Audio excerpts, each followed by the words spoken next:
it's Megan Andelloux, and I'm going to be answering more of your sex questions right now.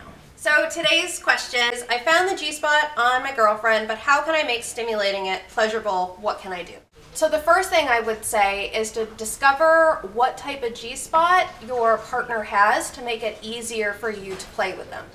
70% of people have the meatus type of G-spot, in which stimulating closer to their vaginal opening is going to feel best for them and give them a type of sensation that can feel pleasurable or can make them feel like they have to pee. Remember, that's the telltale sign that you found the G-spot. 15% require for you to go further back to the 2 inches and then stimulate up towards the tummy. And the least common is the 7%, also known as the middle type of structure for the G-spot. This is the population that usually says, I don't think I have a G-spot. And the reason that they say this is because fingers or a toy have to go 2 inches in, and then actually fingers have to go up towards the tummy and they have to drag the entire way towards the vaginal opening. So when we're looking at this picture, I want us to kind of get a lay of the land. So we're looking at internal structures right here, and there's no vulva that's nearby. So it's kind of like just these creepy floating things that are hanging out. If we could pretend that there is a vulva that is attached to this, we would be looking at a side view. Here's our vulva. It would be turned in this direction, and the G-spot area would be located right here inside.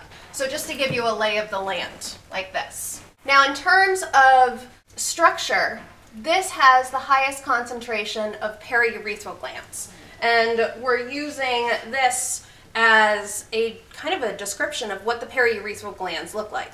So this portion, and this portion is all filled with these little tiny tubes that, when stimulation happens, fill up with fluid and can provide a pleasurable feeling. These are my fingers from Wet for Her. They extend your finger length if you're like, oh, I don't know if I can get back 2 inches. Fingers would go into the vagina and they would go towards the tummy, and you could do a gentle coochie coochie coo motion. You could place the fingers into the vagina, and you could do almost like pressing somebody's doorbell up towards their tummy. So you're going upwards like this. You could also use your fingers or these extension of fingers, and you could drag the entire way. These are the 3 most common types of ways that people like stimulation.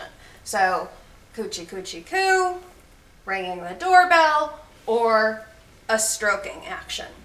Now some people will also like a windshield wiper, so back and forth like this. And please remember that when I'm showing these things, I'm going like this, but starting off and placing fingers in the vagina, you don't want to like do it at fast gear. You want to start off slow, and again, you want somebody to crave you, so you want to build up, slowly build up the sensation, and just don't go for the gusto right away. So those are 3 of the most common ways to provide G-spot stimulation. A 4th model is the windshield wiper. Just remember, fingers are your friends, sex toys are your friends, and the things that are not your friends are injectables or creams that you can put to make the G-spot bigger. I've been reading more and more about this, of like creams that are being sold that supposedly plump up the G-spot, or even injections of collagen into the G-zone area. These are really bad, and they have not been approved by physicians, by medical boards, and the people that are trying to sell them to you are just trying to make your money or make you feel bad about your body. You don't need those things. You've got free sex toys that are always with you. So with that, have fun playing.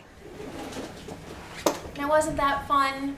You should ask us your sex questions so that we can answer them here in the Center's library. Find us on our social media channels, find us on our website, thecsph.org, and we will see you next week.